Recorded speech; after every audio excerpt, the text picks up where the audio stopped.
Hello viewers.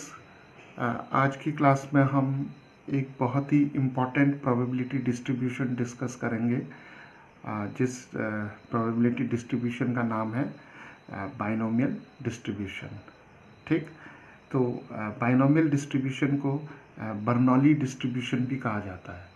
ठीक है, और ये डिस्ट्रीब्यूशन जो है एक स्विस मैथमेटिशियन जेम्स बर्नौली ने दिया था। जेम्स बर्नौली ने दिया था, और इस प्रोबेबिलिटी डिस्ट्रीब्यूशन को हम बर्नौली डिस्ट्रीब्यूशन भी कहते हैं। ठीक, तो सबसे पहले हम ये देखते हैं कि बाइनोमियल डिस्ट्रीब्यूशन का क्या मतलब है। ठीक, तो इसके लिए सबसे पहले हम देखते हैं कि what is meant by Bernoulli trials. Right, तो मान लो हमने एक एक्सपेरिमेंट किया। राइट, सपोज हमने एक कॉइन को टॉस किया। ठीक, अब कॉइन को टॉस करने के बाद हमें दो रिज़ल्ट मिलेंगे, यानी कि दो आउटकम्स मिलेंगे। पहला आउटकम होगा हेड और दूसरा आउटकम होगा tell.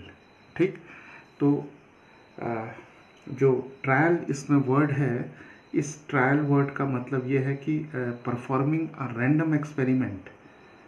Right, performing a random experiment with exactly two possible outcomes. Exactly two possible outcomes.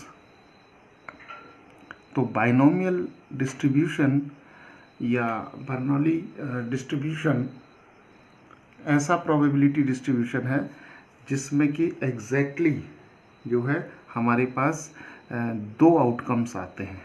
ठीक है, हमने एक एक्सपेरिमेंट, रैंडम एक्सपेरिमेंट कंडक्ट किया, जैसे यहाँ हमने एक कॉइन को टॉस किया। ठीक, और हमें दो रिजल्ट मिले, यानी कि दो आउटकम्स मिले। तो इन दो आउटकम्स को हम कहेंगे बर्नौली ट्रायल्स। ठीक, तो बाइनोमियल डिस्ट्रीब्यूशन की जो सबसे पहली कंडीशन है वो ये है कि जो भी हम रैंडम एक्सपेरिमेंट को कंडक्ट कर रहे हैं उसमें एग्जैक्टली दो ही आउटकम्स आने चाहिए। ठीक, जैसे यहाँ पर हेड और टेल है। अब इसकी हम दूसरी कंडीशन की बात करते हैं।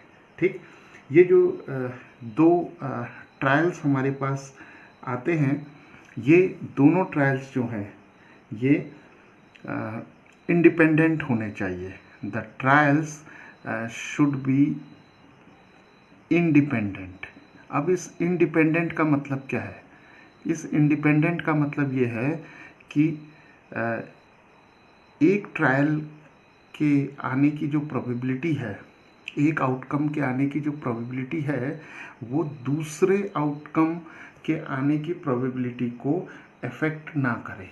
ठीक, यानी कि हेड आने की जो प्रोबेबिलिटी है वो टेल आने की प्रोबेबिलिटी को अफेक्ट ना करे। तो इस तरीके के जो ट्रायल्स होते हैं उनको हम इंडिपेंडेंट ट्रायल कहते हैं।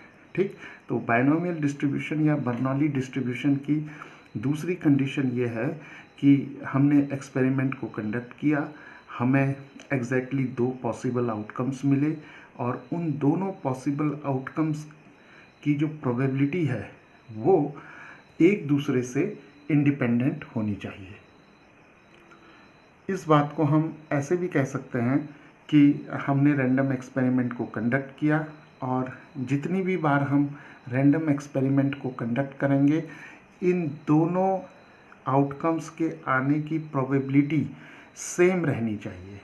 ठीक है, जैसे हेड आने की प्रोबेबिलिटी जो है वो हमारी होती है हाफ। ठीक, और टेल आने की प्रोबेबिलिटी भी हाफ होती है। ठीक, अब अगर हम किसी कॉइन को टॉस करेंगे तो हमें हेड आने की प्रोबेबिलिटी हाफ मिलेगी, टेल की भी हाफ मिलेगी। फिर से हम अगर कॉइन को टॉस करेंगे तो दोबारा से हमें हेड आने की प्रोबेबिलिटी हाफ ही मिलेगी और टेल आने की प्रोबेबिलिटी हाफ मिलेगी। तो इसको कहते हैं हम कि ट्रायल्स जो होते हैं वो इंडिपेंडेंट होने चाहिए। और जो थर्ड कंडीशन है बाइनोमियल डिस्ट्रीब्यूशन की या बर्नौली ट्रायल्स के लिए, वो थर्ड कंडीशन ये है कि there should be a finite number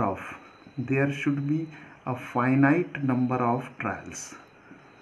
finite number of trials का मतलब ये है, जैसे हमने इस प्रॉब्लम में हम देख रहे हैं कि अ कॉइन इज टॉस 10 टाइम्स, तो जो 10 है ये फाइनाइट क्वांटिटी है, राइट। सो जो एक्सपेरिमेंट को हम कंडक्ट कर रहे हैं, the experiment is conducted in a finite number of times, right. अब इस एक्सपेरिमेंट में हमने जो कॉइन को 10 टाइम्स टॉस किया है, तो इस फैक्ट को हम इस तरीके से कहेंगे कि the number of trials is 10, right, and 10 is a finite number. तो हमने ये देखा कि बाइनोमियल डिस्ट्रीब्यूशन में हमारे पास हम एक एक्सपेरिमेंट को कंडक्ट करते हैं, और हमारे पास उस एक्सपेरिमेंट को, जब हम रैंडम एक्सपेरिमेंट को कंडक्ट करते हैं, तो हमारे पास 2 पॉसिबल आउटकम्स आते हैं। इन 2 पॉसिबल आउटकम्स जो होते हैं ये इंडिपेंडेंट होते हैं, और थर्ड जो है there should be a finite number of trials. अब इसमें हम जो जैसे यहाँ पर हमने ये कहा कि हेड हमारे पास फर्स्ट ट्रायल है और टी जो है वो सेकंड ट्रायल है, तो एक ट्रायल को हम सक्सेस मानते हैं यहाँ पर, और दूसरे ट्रायल को हम फेलियर मानते हैं, right. So one trial is considered as the success, which is denoted by S, and the second trial or the second outcome is known as the failure, right। तो सक्सेस को हम दिखाएंगे P से और failure को हम दिखाएंगे Q से, और नंबर ऑफ ट्रायल्स को हम दिखाएंगे N से, राइट। तो अगर यहाँ पर हम हेड आने की जो कंडीशन है, अगर उसको हम सक्सेस मानते हैं, तो P की वैल्यू जो होगी, probability of getting a head is half, right. और अगर हम टेल आने की प्रोबेबिलिटी को हम Q से डिनोट करते हैं, तो Q is equal to half, and N is the number of trials. Now let x be the random variable associated with n trials, right। और x को हम डिफाइन कर रहे हैं नंबर ऑफ सक्सेस से।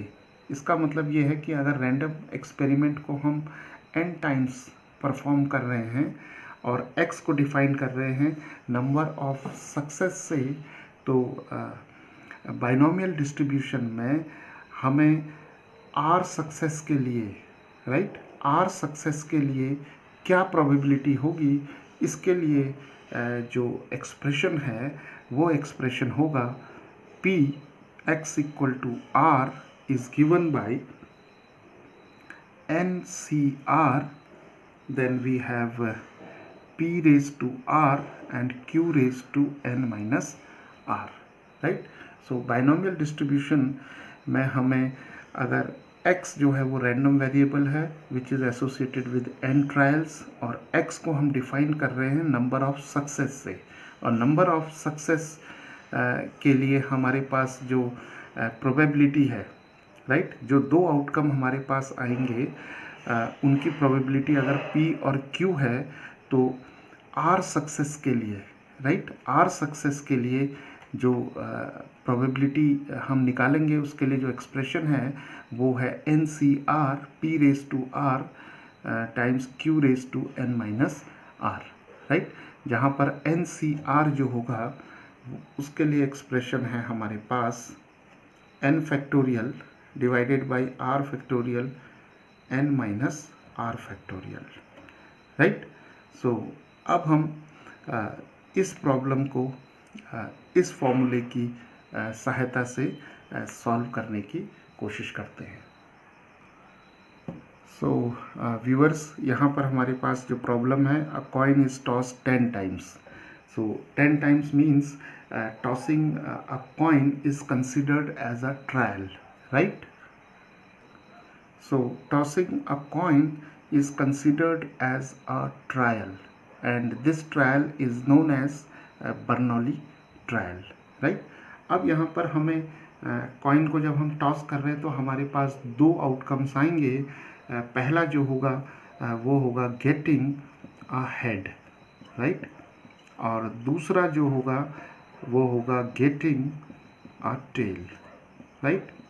Now here getting a tail or getting a head, this getting a head is considered as a success, right? This is considered as a success in the random experiment, and getting a tail is considered as a failure, right? So P is the probability of getting a head, right, when we toss a coin. So this is half, and Q is the probability of getting a tail, and this is also half, right? तो अब हमारे पास जो हमने Bernoulli trials की जो conditions देखी थी कि पहली कंडीशन है कि there should be exactly two outcomes, right, in the trial, and जो दूसरी कंडीशन थी कि the trials should be independent, जो कि यहाँ पर इंडिपेंडेंट हैं, और थर्ड कंडीशन थी कि the trials should be finite. तो यहाँ पर हमारे पास n ट्रायल्स हैं, यानी कि n की वैल्यू, नंबर ऑफ ट्रायल्स जो हैं वो 10 है, तो n की वैल्यू, इस n की वैल्यू जो है वो 10 है, राइट। तो प्रोबेबिलिटी डिस्ट्रीब्यूशन जो है वो है R सक्सेस के लिए। For R success we have this formula, that is NCR P raise to R Q raise to N minus R। तो यहाँ पर हमने जो रैंडम वेरिएबल जो x है इसको डिफाइन कर लिया नंबर ऑफ सक्सेस से, नंबर ऑफ सक्सेस से। तो पहला पार्ट देखते हैं इसमें। The first part is getting exactly 9 heads, right. तो 9 हेड्स का मतलब है कि हमें 9 सक्सेस चाहिए। तो 9 सक्सेस चाहिए, इसका मतलब है कि R को हम सक्सेस से डिनोट कर रहे हैं। So it means in the first case the value of R should be 9, right. तो अब हम R की वैल्यू इस फॉर्मूले में सब्सटीट्यूट करते हैं। तो P, the probability of getting 9 heads, it means 9 success को प्राप्त करने के लिए p x equal to 9 is equal to the value of n is 10. So we have 10 C 9 and the value of P is half. So here we have half P raised to R and the value of R is 9, and for Q we have half and n minus R is 10 minus 9, right? तो अब हम इसे solve कर लेते हैं।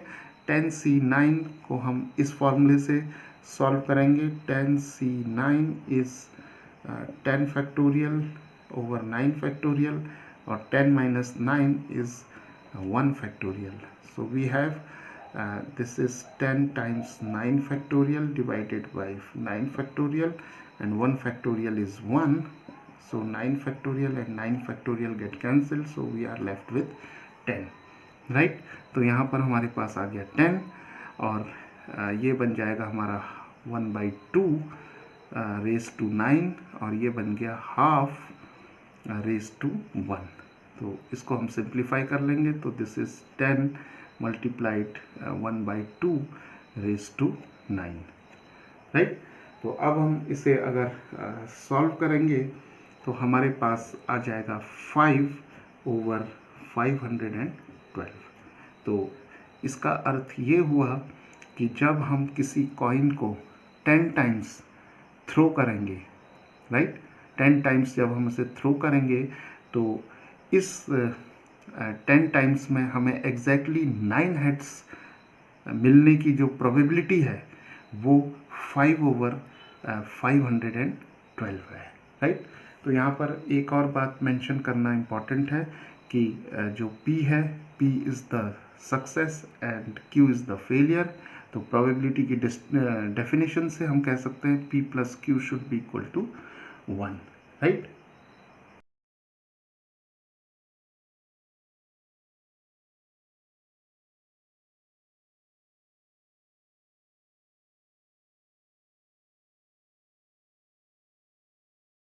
Now come to the second part. So here we have to find the probability of getting at least 9 heads. तो coin को हम कितनी बार टॉस कर रहे हैं? 10 टाइम्स हम टॉस कर रहे हैं। तो कम से कम 9 हेड्स आने की जो प्रोबेबिलिटी है उसको हम इस तरीके से लिखेंगे, P x should be greater than और इक्वल टू 9, राइट। तो यहाँ पर भी R की वैल्यू 9 ही रहेगी, लेकिन हमें चाहिए probability of getting at least 9 heads. तो 9 हेड्स का मतलब ये है कि या तो हमारे पास 9 हेड्स आ जाए या 10 हेड्स आ जाए, राइट। तो जब 9 हेड्स होंगे तो R की वैल्यू 9 होगी, और जब 10 हेड्स होंगे तो R की वैल्यू 10 हो जाएगी, राइट। तो P x ग्रेटर देन और इक्वल टू 9, इस नोटेशन का ये मतलब है कि we have to find the probability of getting at least 9 heads. तो 9 heads means either we can have 9 heads, जिसको कि हम लिख सकते हैं P x इक्वल टू 9, या हमें 10 हेड्स मिल जाए। एटलीस्ट मीन्स या तो हमें 9 हेड मिल जाए या 10 के 10 हेड मिल जाए। तो 10 हेड के लिए x इक्वल टू 10 हो जाएगा। तो अब हमारे पास P x इक्वल टू 9 है और P x इक्वल टू 10 है। तो हम इसके लिए फिर से ये फॉर्मूला लगाएंगे और इस टर्म के लिए भी ये फॉर्मूला लगाएंगे, राइट। तो P x इक्वल टू 9 जो हमने इससे पहले कैलकुलेट किया था, तो वो हो जाएगा 10 C9 और half raise to 9 and half raise to 10 minus 9, right. Plus P x equal to 10 के लिए हम 10 C10, because here the value of R is 10, and यहाँ पर आ जाएगा हाफ, और R की वैल्यू 10 है तो यहाँ पर 10 आ जाएगा, और हाफ 10 माइनस 10, राइट। तो जब हम इस एक्सप्रेशन को सॉल्व करेंगे जैसे हमने पहले किया था, तो हमारे पास आ जाएगा 10/1024, राइट। और यहाँ पर बहुत इजी है इसे सॉल्व करना, और इस टर्म की जो वैल्यू आ जाएगी वो आ जाएगी 1/1024। तो ये आ जाएगा आपका, डिनोमिनेटर सेम है, तो हमारे पास 10 + 1 11/1024 आ जाएगा, राइट। तो इस तरीके से हम probability of getting at least 9 heads को कैलकुलेट करेंगे, right. Now come to the third part, which is find the probability of getting at most 9 heads। तो at most 9 heads का मतलब ये है कि हमारे पास ज़्यादा से ज़्यादा 9 हेड आ जाए, ठीक। हम कॉइन को कितनी बार टॉस कर सकते हैं? 10 बार टॉस कर सकते हैं, यानी कि हमारे पास ज़्यादा से ज़्यादा 10 हेड्स आ सकते हैं।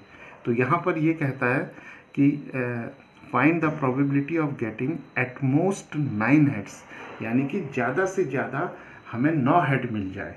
तो ज़्यादा से ज़्यादा 9 हेड मिलने का मतलब है कि x should be less than और इक्वल टू 9। इसका मतलब या तो हमें कोई हेड ना मिले, यानी कि r is equal to 0, right, या हमें एक हेड मिल जाए, या हमें 2 हेड मिल जाए, या 3, 4, 5, 6, 7, 8 और 9। Eight most 9 heads means we have to find the value of p x equal to 0 plus p x equal to 1 plus p x equal to 2 and up to p x equal to 9, यानी कि हमें 1 2 3 4 5 6 7 8 9 10 इन सारे expressions की value calculate करके उसका सम निकालना होगा। तो यहाँ पर व्यूअर्स हमारे पास जो प्रोबेबिलिटी डिस्ट्रीब्यूशन के लिए जो बाइनोमियल डिस्ट्रीब्यूशन के लिए फॉर्मूला है वो ये है, और यहाँ पर p x equal to r में जो आर है ये वैल्यू ले सकता है 0 1 2 3 अप टू n तक की वैल्यू ले सकता है। अब इस केस में हमारे पास n 10 है, तो it means r can take value from 0 1 2 up to 9, right. इस केस में r की वैल्यू जो होगी वो 9 तक होगी। लेकिन अगर हम n is equal to 10 in general हम देखें तो r can take values from 0 1 2 3 up to 10, right. तो यहाँ पर हमें निकालना है the probability of getting at most 9 heads, यानी कि ज़्यादा से ज़्यादा 9 हेड्स आ जाए।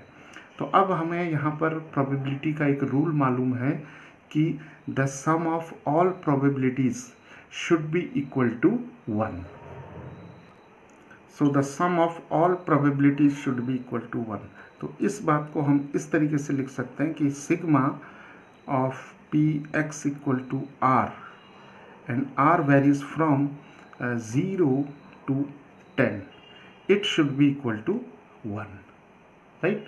तो सारी प्रोबेबिलिटीज़ का सम, जबकि r जो है वो 0 से 10 तक वेरी करता है, तो इन सारी प्रोबेबिलिटीज़ का सम 1 होना चाहिए। इट मीन्स अगर हम r 0 रखें यहाँ पर तो हमें मिलेगा पी एक्स इक्वल टू 0, अगर हम रखें पी एक्स इक्वल r 1 रखेंगे तो 1 मिलेगा। इसी तरीके से 2 3 4 5 रखेंगे हम, और finally will substitute x equal to 10 here, right.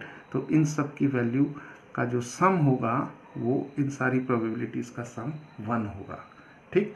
अब हमें यहाँ पर क्या निकालना है, सी पार्ट में एट मोस्ट 9 हेड्स, यानी कि from x equal to 0 to x equal to 9, इन सारी प्रोबेबिलिटीज़ का सम हमें फाइंड आउट करना है। तो हम क्या करेंगे कि पी एक्स इक्वल टू 0 से लेकर पी इससे पहले एक टर्म होगी यहाँ पर पी एक्स इक्वल टू 9, तो यहाँ पर पी एक्स इक्वल टू 0 से लेकर 10 तक का सम जो है वो 1 है, तो हमें ये वैल्यू निकालनी है, राइट। तो ये वैल्यू जो है हमारी वो है पी एक्स लेस देन और इक्वल टू 9। तो यहाँ पर हम रख सकते हैं पी एक्स लेस देन और इक्वल टू 9 और plus P x equal to 10 is equal to 1। So P X less than और equal to 9 is equal to 1 minus P X is equal to 10, right. तो अब हम क्या करेंगे, यहाँ पर हमें 1 minus P x equal to 10 के लिए हम r की वैल्यू 10 इस फॉर्मूले में रखेंगे, तो हमारे पास आ जाएगा 10 C10 half, because the value of p is half, और r की वैल्यू है 10 और half 10 minus 10, right. So we have 1 minus 10 C10 is 1 and half raised to 0 is 1, so we have 1 upon 2 raised to 10। और अगर हम इसे आगे simplify करते हैं तो हमें मिलेगा 1 minus 1 divided by 2 raised to 10 is 1 upon 0, 1 0 2 4, right. और एलसीएम लेके हम सब्ट्रैक्ट करेंगे तो will have 1 0 2 3 over 1024. So this is the required probability of getting at most 9 heads, right। अब यहाँ पर एक इम्पॉर्टेंट बात है कि probability of getting at most 9 heads के लिए हमें इन सारी टर्म्स की अलग अलग वैल्यू अगर हम इस फॉर्मूले को अप्लाई करके निकालते तो वो बहुत लेंदी होता। ठीक, तो उसके लिए हमने क्या किया कि इस सम की जगह हमने लिखा पी एक्स लेस देन और इक्वल टू 9, और इस 10 को पी एक्स इक्वल टू 10 को हम इस तरफ ले गए और 1 से सब्ट्रैक्ट कर दिया। ठीक, तो इस तरीके से हम जो बाइनोमियल डिस्ट्रीब्यूशन है वो इस प्रॉब्लम में अप्लाई करेंगे। नाउ व्यूअर्स, जो बाइनोमियल डिस्ट्रीब्यूशन है इसके लिए जो नोटेशन है वो है B N comma P, right. So this is the notation for representing the Bernoulli distribution or the binomial distribution. So B stands for the binomial distribution, N stands for the number of trials, and P stands for the probability of getting the success, right. और इसे हम इस तरीके से लिखते हैं because this is binomial distribution, so Q plus P is a binomial, so we write as Q plus P raised to n. तो अगर हम इस प्रॉब्लम के लिए बाइनोमियल डिस्ट्रीब्यूशन का रिप्रेजेंटेशन करना चाहें तो हम लिख सकते हैं इसको B, n यहाँ पर है 10 because this is the value of n, और P जो है वो प्रोबेबिलिटी ऑफ सक्सेस है, और सक्सेस हमारी यहाँ पर हेड आने की थी, और हेड आने की प्रोबेबिलिटी थी हाफ, और Q हाफ था, P भी हाफ था, तो हम लिख सकते हैं इसको half plus half raise to 10, right. So this is the notation for representing the binomial distribution. So this is also an important part of binomial distribution. Hello viewers, इस क्लास में हम probability का एक important topic डिस्कस करेंगे, और वो है mean variance and standard deviation of binomial distribution. इससे पिछले वाली वीडियो जो थी हमारी, उसमें हमने जो बाइनोमियल डिस्ट्रीब्यूशन है उसको डिटेल में हमने स्टडी किया था, राइट. तो अब हम इस लेक्चर में ये सीखेंगे कि हमारे पास जो बाइनोमियल डिस्ट्रीब्यूशन है उसका मीन वेरिएंस और स्टैंडर्ड डिविएशन कैसे निकालेंगे. ठीक है, तो शुरू करते हैं. मान लीजिए कि हमारे पास कोई बाइनोमियल डिस्ट्रीब्यूशन है B, N और P, राइट. तो B बाइनोमियल डिस्ट्रीब्यूशन है, और N जो है नंबर ऑफ ट्रायल्स हैं, राइट. N जो है नंबर ऑफ ट्रायल्स हैं, और P जो है प्रोबेबिलिटी ऑफ सक्सेस है, राइट. प्रोबेबिलिटी ऑफ सक्सेस, और Q जो है वो है probability of failure, right. Now जो बाइनोमियल डिस्ट्रीब्यूशन होता है उसको हम Q प्लस P की पावर n भी लिखते हैं, ठीक. और यहाँ पर P प्लस Q जो होगा वो इक्वल टू 1 हो जाएगा. तो हमने देखा था कि जो बाइनोमियल डिस्ट्रीब्यूशन है तो R सक्सेस के लिए अगर X रैंडम वेरिएबल है तो R सक्सेस के लिए बाइनोमियल डिस्ट्रीब्यूशन होगा N C R P raise to R Q raise to N minus R, और R की वैल्यू जो होगी वो 0, 1, 2 अप टू N होगी, और NCR जो है NCR जो कॉम्बिनेशन है वो होगा n factorial over r factorial n minus r factorial, right. तो इतनी चीज़ें हमें मालूम होनी चाहिए बाइनोमियल डिस्ट्रीब्यूशन से रिलेटेड. तो अब हम यहाँ पर सबसे पहले ये देखेंगे कि मीन के लिए क्या फॉर्मूला है, राइट. उसी तरीके से वेरिएंस के लिए क्या एक्सप्रेशन होगा, और स्टैंडर्ड डिविएशन के लिए क्या एक्सप्रेशन होगा, राइट.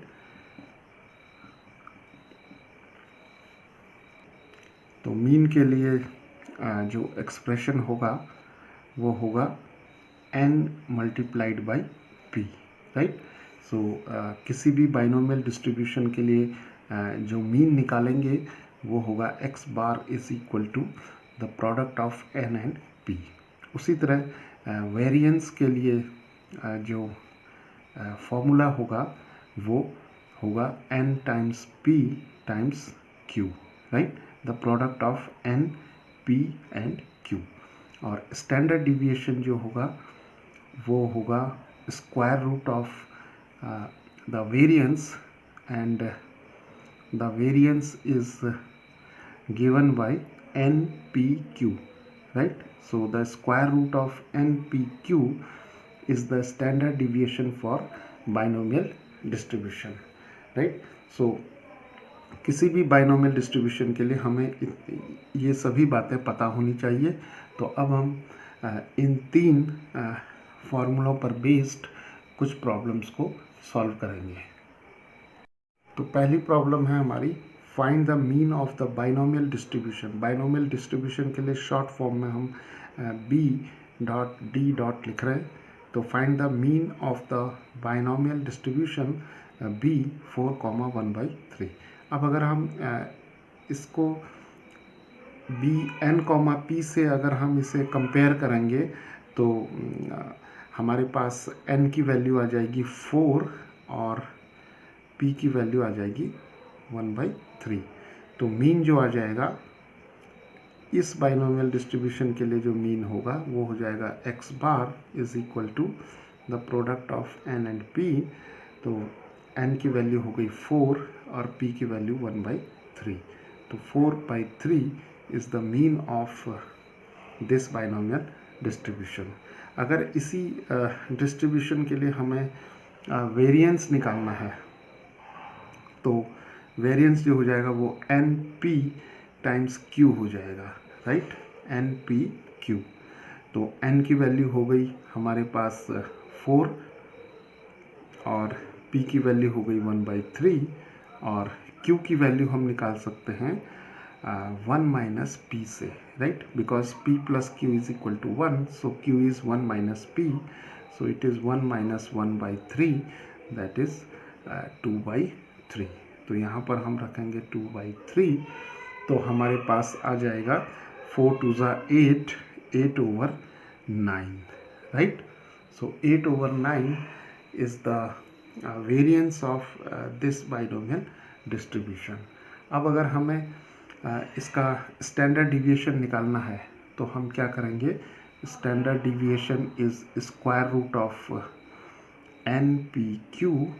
तो npq की वैल्यू हम यहाँ से रखेंगे। npq जो अभी हमने निकाला है वो है 8/9, right, 8/9। So square root of 8 is 2√2 and the square root of 9 is 3। Clear. अब हमारे पास जो प्रॉब्लम नंबर 2 है वो है कि the mean of A binomial distribution is 12। तो यहाँ पर हमें मीन दे रखा है, तो mean is x bar, that is np is given as 12, right? So this is equation number 1 and the standard deviation is 2. So standard deviation, which is the square root of npq, is equal to 2. So this is equation number 2, right? Now we have to find the binomial distribution, यानी कि हमें निकालना है b n, p। तो इसके लिए हमें n की वैल्यू निकालनी पड़ेगी और p की वैल्यू निकालनी पड़ेगी। तो हम क्या करेंगे, इन दो इक्वेशंस को आपस में सॉल्व करेंगे, राइट। तो इक्वेशन नंबर 2 को अगर हम स्क्वायरिंग कर दें दोनों तरफ तो हमारे पास आ जाएगा npq is equal to 4, right. और इक्वेशन नंबर 1 से np की वैल्यू है 12, तो यहाँ पर np की वैल्यू रख देंगे हम 12 और 12 times q is equal to 4। तो इसका मतलब q इज इक्वल टू आ गया 4/12, तो ये आ जाएगा 1/3, राइट। तो q की वैल्यू 1/3 आ गई, तो p की वैल्यू आ जाएगी इस फॉर्मूले से p plus Q is equal to 1 है, तो p आ जाएगा 1 माइनस क्यू, तो ये आ जाएगा 1 माइनस 1/3, तो दिस इज 2/3, राइट। तो बाइनोमियल डिस्ट्रीब्यूशन जो बन जाएगा हमारा वो हो जाएगा b, और n की वैल्यू हमें चाहिए, तो n की वैल्यू हम यहाँ से निकाल सकते हैं। और कैसे निकलेगी n की वैल्यू, तो n इज इक्वल टू हो जाएगा 12 डिवाइडेड बाई p, और ये हो जाएगा 12, p की वैल्यू हमारे पास है 2/3, तो ये 3 ऊपर जाएगा, तो दिस इज 12 3 ज़ा 36/2, that is equal to 18, right. तो बाइनोमियल डिस्ट्रीब्यूशन बन जाएगा हमारा, n की जगह आ गया 18 और p की जगह आ जाएगा 2/3, right. So the required binomial distribution is B 18, 2/3. Now let us take one more problem. तो यहाँ पर हमारे पास एक बहुत ही इंटरेस्टिंग प्रॉब्लम है, find the mean number of heads in 3 tosses of a coin, right. तो यहाँ पर हमें मीन निकालना है, तो मीन निकालने के लिए हम क्या करेंगे कि हम ये वाला फॉर्मूला यूज़ करेंगे, x bar is equal to n times p। तो इसका मतलब ये है कि हमें n की वैल्यू भी चाहिए और p की वैल्यू भी चाहिए, ठीक। तो यहाँ पर क्या दिया हुआ है, find the mean number of heads in 3 tosses of a coin. तो इट मीन्स यहाँ नंबर ऑफ ट्रायल्स हैं 3, और we have to find the mean number of heads. So p is the success and the success is getting a head, right. तो p की value हो जाएगी 1/2, because the probability of getting a head is half, right. तो n is 3 and p is half, so therefore x bar is equal to n multiplied by p, so n is 3 and p is half, so this is 3/2, right. अब अगर मान लीजिए हमें यहीं पर variance भी निकालना है, तो वेरिएंस के लिए फॉर्मूला हो जाएगा हमारा NPQ, राइट। तो NP की वैल्यू तो हमें मालूम है, जो कि हमारा मीन था, तो मीन हो गया हमारा 3/2, NP इज इक्वल टू 3/2, और Q की वैल्यू आ जाएगी 1 minus P, and P is half, right, because from this formula we have Q is equal to 1 minus P, so P is half, so this is 3/2 multiplied half, so this is 3/4, right। तो variance आ जाएगा 3/4। अब अगर हमें यहाँ पर standard deviation निकालना है, तो standard deviation is square root of variance, right. तो वेरिएंस आ गया हमारा 3/4, so this is square root 3/2, right।